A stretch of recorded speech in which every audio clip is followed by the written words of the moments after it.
So this course, Chris, is one that I've been really looking forward to since you told me we were going to play it. Yeah. I'd never heard of it. Yeah.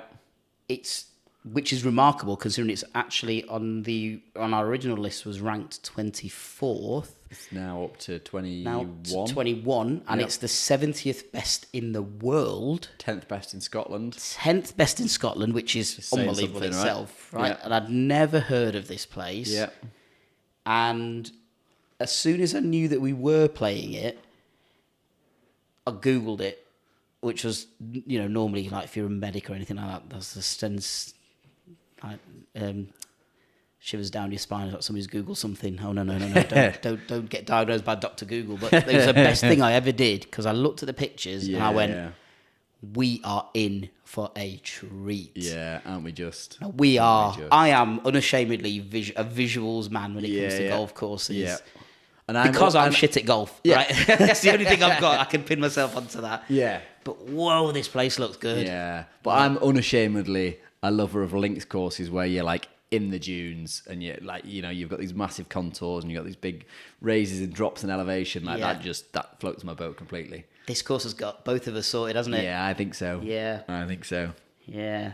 This isn't yin and yang. This is just yang, all of it. But I'm going to read you a review from Google. And I think this summed up for me what we can expect and why we're excited about it. So this review is obviously a 5-star review. There is a 1-star review that I will just very quickly mention. The 1-star review was, never played it. You can't please everybody, can you? So this review says, spectacular views, challenging but a fair test. Not sure what else can be said about this. It is world-class golf. The starter building, the old clubhouse, is worth more than grabbing a scorecard and tees. It's full of history, and with the starter who was engaged with sharing the incredible long history of the course, the club, and the grounds, I could spend all day learning about what went on here. I mean, that's just magical. Yeah. Absolutely there's a lot of magical. history right there. It's an old school golf course, isn't it? Yeah, but fascinatingly, there is and there isn't. There's not a lot that's happened there. Yeah, no, absolutely. To get your teeth into. Yeah. But it's just good night, been thank you. That's our podcast done. But it's we'll get into how the booking came back. 'Cause actually, it's really nice. Chris has totally led this one, so I'll let him explain that. But there is evidence of golf having been played in Cruden Bay since 1791. Yeah. So they say there's a ballot box with an inscription saying that golf was played here.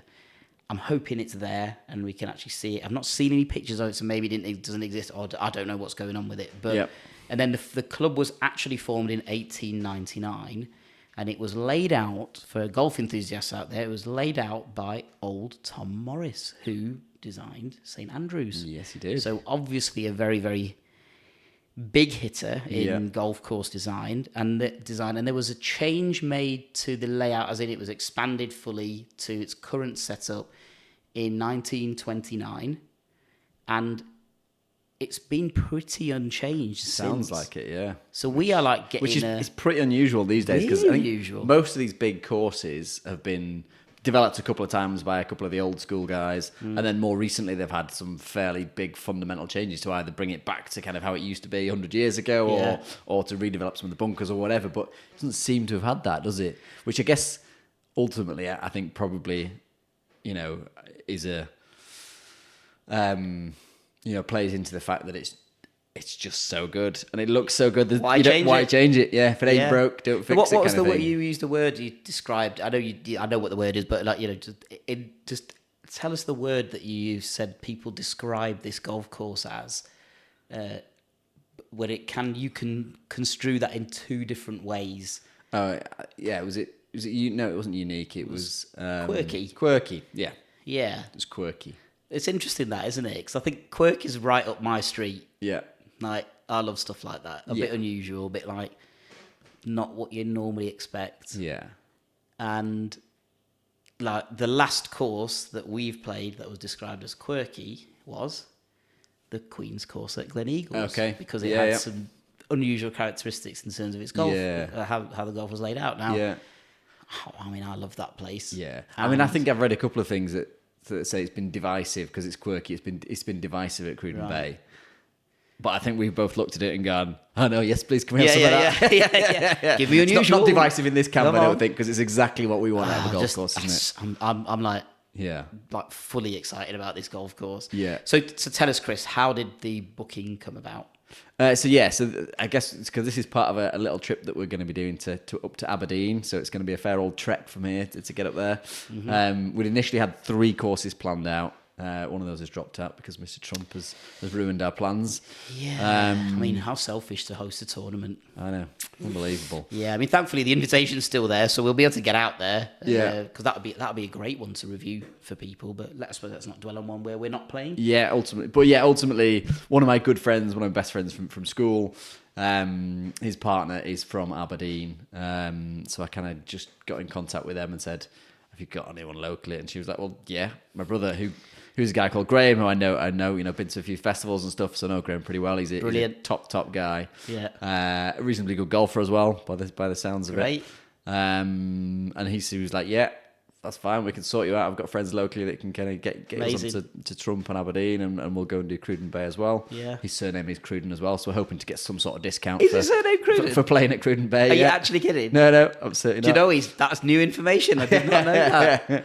Oh, I mean, he's practically royalty in Cruden Bay, right? So yeah, we should be heavily discounted green fees, I would imagine. We rock up. He's like, Graham's got the mayor's robe, all the stuff. I was like, oh shit, Graham, he's got his Cruden tartan on. You're the actual you are Mr. Cruden of Cruden Bay. Yeah? Oh wow, okay. I mean, he's got to be on the booking already, right? So they must be like, hang on. Actually, no, he's not, because I need Is to he add not? him on. Put that him on. Yeah. Sorry, Graham. Oh, the Cruden family are here. Right, great. Yeah. Oh yeah, and we'll take anything for any special treatment. As King Cruden, shall I? Yeah. King Cruden, yeah. Oh, great! No, I mean, the trip, even with all the courses we're not going to play whatever, would have been great anyway, and that's like a lovely area to head up to. I mean, ultimately, there's some of the the very best courses on our list are up there, aren't they, on the little Aberdeenshire coast? So I think we're in for some crackers, really, aren't we? Oh yeah, really exciting golf, I think. Yeah, I mean, this has been combined. We definitely playing Royal Aberdeen combined with Cruden Bay, but I mean, this course just, if you're listening or watching, whatever, but just please Google it. Yeah, go and have a look. I can't do it justice. There's no words. I can't do most of these courses justice anyway, Chris, to be perfectly honest with you. But as soon as you see any picture, you don't even have to click through to their website. Just look at the Google pictures. Yeah. And I mean, what's your favourite? I know the favourite has changed because that got mentioned when we played at Ganton. Yeah. Prior to that, I thought nothing is shifting Silith from the top spot. This has Silith vibes. Definitely has Silith vibes. It's got those kind of yeah. You've got some hidden greens, some little hollows, and you got some tees that are raised up on top of dunes and all that kind of stuff. Yeah, it's got a lot of character. Now it's not a long course. Doesn't need to be the way it looks. No, at it. Again, it's like from the gold tees, which I presume is what we'll play from. But for the gold tees, it's 5,868 yards. Yeah, so that's shorter than the Queen's course. Yeah, there's a couple of par fours that are 260 yards. Yeah. So you kind of you look at it. If you just look at a scorecard, you go, all right, okay, you're licking your lips at that. But actually, if it's a 268 yard par 4, there's some danger lurking somewhere. But I think when we came off Queens, we both enjoyed it because it was fun, right? So I think Cruden Bay was voted the second most fun golf course in the UK and Ireland. Was that after the Queen's course at Glee? No, I don't think it was actually. But what is the number one one? I don't know. I want to know now, but we'll check up on that. But right, okay, yeah. So that's up our street, isn't it? Yeah, absolutely. I mean, it's a feast for the eyes. But also, I think like we said, old Tom Morris designed it. There's a few little bits that look a little bit St Andrews. You don't often see those little streams and kind of inlets on links courses, but there's a couple of those that just kind of sat before greens that look very kind of St Andrews first hole-esque. So that's amazing. I mean, that's the first thing I wrote as a general observation for my prep for this episode was full of fantastic views and just character, and that's it. And I think I didn't see from looking at the pictures, didn't seem like it was littered with bunkers or anything like that. It's just carved into the land. Yeah. It utilised. I mean, do you need to see loads of bunkers when one side of the fairway just drops off into this bay and you just see the sea? Yeah, no. Right. Exactly. There's one picture I think where we looked, didn't we, very quickly, because somebody's put some really nice pictures on where it's a lovely hot sunny day, so you've got blue sky and this sea just that rolling. must be CGI, right? It's one day a year. There's only one picture like that, yeah. But it just, yeah, I'm excited, very, very excited about this golf club. Maybe after what happened at Westlands, maybe I need to temper that a little bit, because that might lead to some bad golf. But little things they've got, like the original clubhouse, which obviously was tiny and they didn't need a big one then. It's now the starter hut and stuff like that. I mean, yeah, great. This is going to be so much to take in. Yeah. But like I say, it's not like, again, in your face, smack in your face history. Yeah. Like, oh, we've hosted such and such a thing and we've had this player play. And it's not about that. It's just, golf's been here since 1791. Yeah. You know, like you're playing in the original footsteps of early pioneers of golf. Absolutely. Amazing. And also, just to note as well, the interactions that I've had have been kind of email and a lady called Elaine to kind of arrange all this. She has been so super helpful throughout the whole process. We've kind of changed it around a little bit and we weren't quite sure when we were going to play. And, you know, she's been very accommodating and There's always a thing, isn't there, with that, when you're like, you're almost throwing yourself at the mercy of the generosity of the club there. Like, I'm really sorry, something's happened. Yeah, you know, like we've been not inflexible. We're just, you know, ultimately it's hard to fix these plans in place because it's kind of, we've got a long way to travel and we need to try and fit a couple of clubs in at the same time and all that kind of stuff. So it can logistically be quite difficult to fit us in. But actually, she's been wonderful. Brilliant. Yeah, I think so. And accommodating us and getting us on. And actually, what I do like about Cruden Bay is I know Chris has obviously done the booking, so he's taken over that whole element of it. But just from going through the site and stuff like that, you know, again, it's not an identikit golf course website. They've done it on their own and they've chosen their own path. But you know, they're like, you can't book online. Just drop us a line and we'll sort that out for you. And there's something nice about that kind of hand-holding element. Exactly, but you get that kind of personal experience, don't you? Rather than just going on, finding your tee time, booking it done. Yeah, like it's don't know who you are. It's a much more romantic experience, isn't it? Doing that booking and you're having these conversations and, like you say, it just feels a bit more personable, doesn't it? Wait till they find out King Cruden's coming. Oh my God! Close the course. Cruden family's in. Yeah. I can't believe that. That's totally taken me by surprise. So this club, so the little bits of history that are on there are actually, like, for me, very fascinating, I think. I'm hoping you're going to find them fascinating as well. But the inauguration of this club in 1899, what they did was they held a 2-day open event with prizes totaling the grand princely sum of £120, which, again, was probably quite a lot of money in that day and age. Now, the leader at the end of that first day was somebody we've come across on the podcast before, which is Harry Varden. Okay, yeah. So what's it? He of 6 opens that he's won. Yeah. So Harry Varden was leading at the end of the first day. The field contained our old mate. I feel like we're quite friendly with him now. Is James Braid. Yeah. So I don't think he's had any hand in any design on this one, but he was there, and they have on the website. So that's the first bit of history. I was like, Harry Varden, great. You know, I'm kind of like becoming a bit of a Harry Varden fanboy sort of thing. And then they've got this footage on their website. I don't know how they found it, but it's like some old Scottish archive footage. And it was a promotional video. So this golf course and club was created by, I think, like Great Scottish Railway Company or something like that. Yeah. And it was to promote travel and tourism in Scotland. Yeah. And it was on their sort of parcel of land. And they made a promotional video. Right. And it's amazing watching this video, actually. So they're all like arriving to Cruden Bay by boat. There's a steamboat rocks up. Right. I mean, I'm getting seasick watching this footage that's rocking up and down. I mean, you know, there's certainly no calm sea up there, is there? And then they're out on this little rowboat, you know, and like, oh my God, this is... And they're kind of, you know, carries on, and then they get to the clubhouse, and it's all, you know, they've all got their suits on. Yeah. I mean, imagine playing in it. I can't imagine playing in a suit. Ever. But I played a Maybe we should try it. Maybe we should try it one day. On one of the top 100 ones. Restricted enough in a gilet. Yeah. You know? I mean, at least we'd look good also playing shit golf. I mean, listen, we had our invitation from St Andrew to play St Andrews, so maybe we should do it at St Andrews. Maybe we should. I mean, that's probably the one place where we wouldn't look like absolute knobheads going out, turning up in a suit. No, I think we would. Still would, but just not absolute. Okay, yeah. But yeah, I think... so you got this footage, sorry, you got this footage, and then they then start playing like golf. And the footage they've got is for when they did this open is of the semi-final between Harry Vardon. Oh no, it wouldn't have been on this opening because it was 1899, but later on, it's of Harry Vardon playing Ted Ray. Right. Okay. Yeah. Semi-final. Now, do you know much about Ted Ray?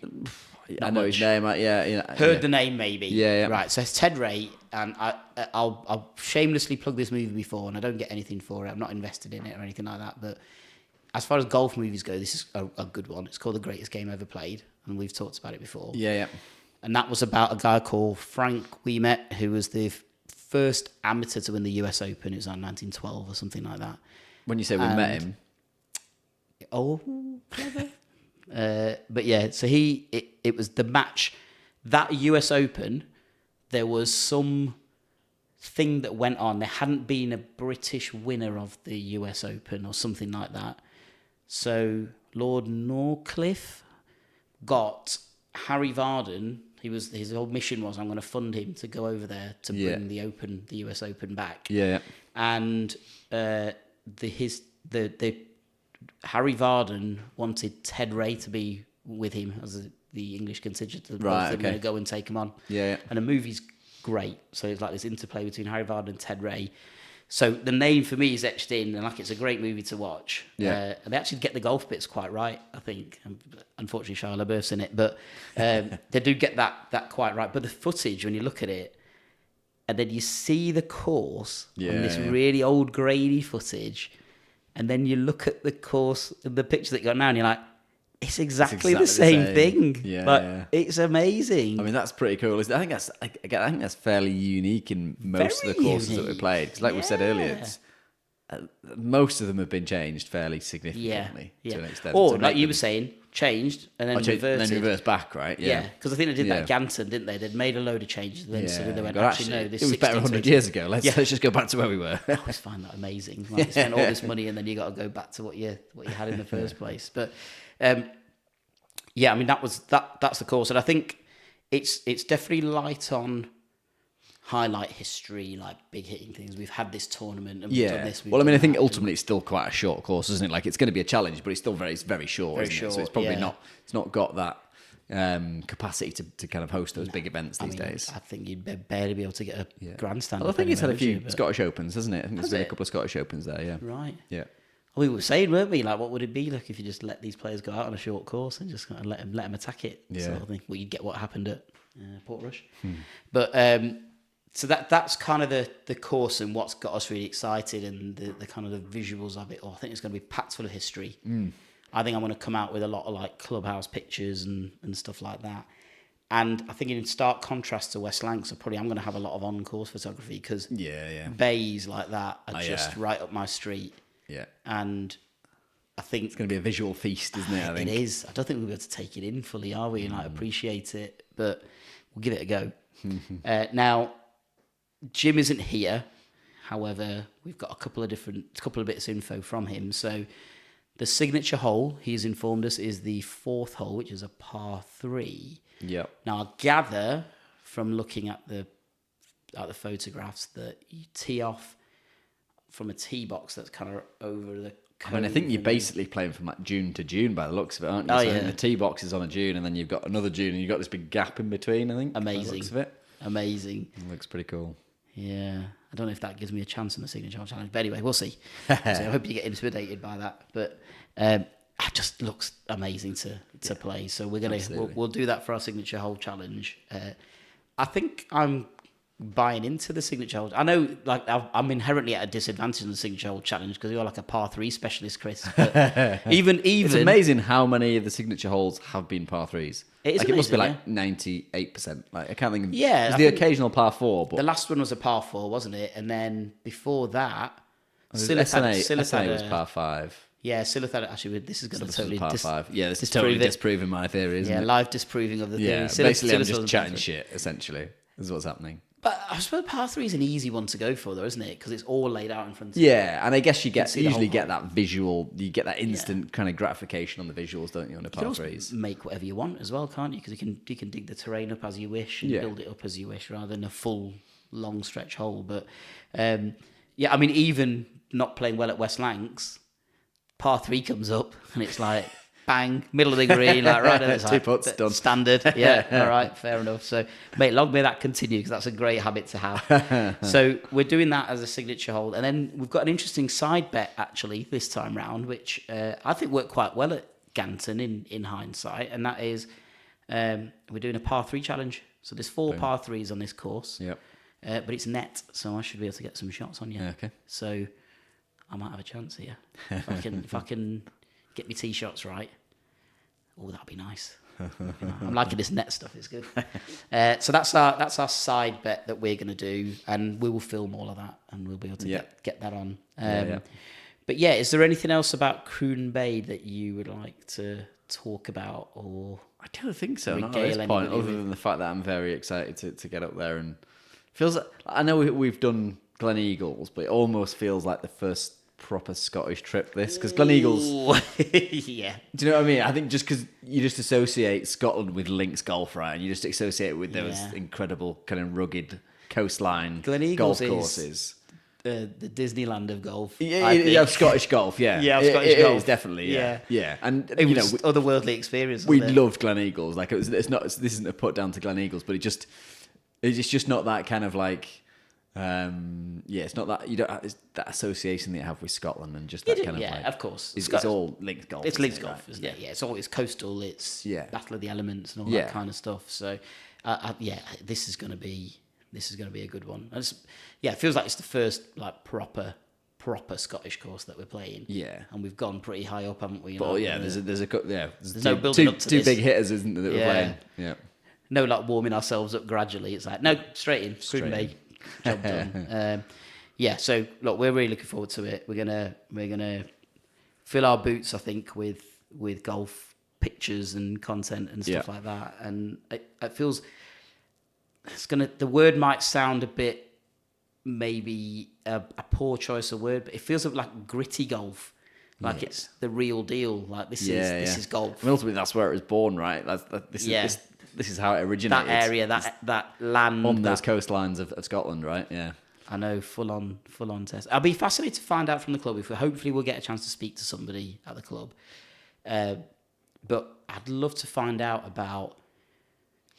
They get a lot of international visitors. I'd love to find out what the international visitors actually do think about the course. You can read reviews. I mean, people leave reviews either for one or two reasons. Either they absolutely loved it, or they hated it. Yeah, like, you don't get or any they've not played apparently, or not played. Yeah, it's just a ridiculous idea to give a 1-star review if you've not played it. But I'd love to actually know what the real thoughts of some of those players are, because I wonder if it'll fit into this divisive narrative almost. Maybe the purists are like, I don't know if this is real. Is this real links golf? It's like, I mean, it's on the cliffs, it's kind of, what else do you want? Yeah, absolutely. This course has got a look and a feel of Old Head in Ireland, which is what I'm really looking forward to playing as well. Yeah, it's not quite as dramatic. Not quite as dramatic, but it's kind of got that. Yeah, it's got that element of drama, hasn't it? And that kind of. It's going to be amazing. Yeah, it's going to be absolutely amazing. Yeah. So we look forward to that, and we will let you know how our round progresses. Now, there's one last thing we need to do before we go, and that is when this episode airs, it is going to be the final one in the first 12 months of our Top 100 intake. Yeah, wow. So we'll hit the 12. In some ways, that's flown months. by, but in some ways, like a lot of water's gone under the bridge in that 12 months. We've played a lot of golf, haven't we? And chatted a lot of golf. We have played, and we'd have played 12 courses in 12 months. Yeah. By the time this one airs. Yeah. So, I mean, we're right on pace. Yeah. It hasn't felt like we've played tons of golf, but actually that's a decent amount in that. I mean, bear in mind in the first summer sort of period, we only did 3. Yeah. So we've done another 9 this time round before 12. We've got another 6, I think, booked in. Yeah. Before the calendar year is out. Yeah. All right, we're going great guns, mate. Yeah, we going are, great aren't we? guns. So We're getting there. This is officially our klaxon, or whatever you'd call it, for end of season 1. We'll call it, or year 1. Done. That's done. It's ticked, boxed off. Netflix documentary coming in I soon. know, mate. What are we going to call it? Yeah, I don't know. Suggestions on a postcard.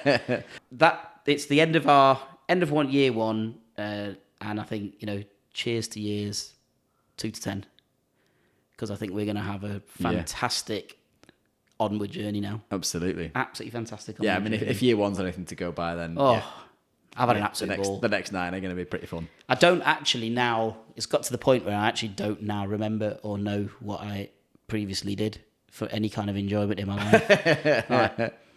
I just don't have anything else to do or say or talk about. It just occupies every waking hour of my life. There's something going on related to this, including getting lovely emails from the next place that we're playing, which is Hindhead. So we'll be reviewing that next time round.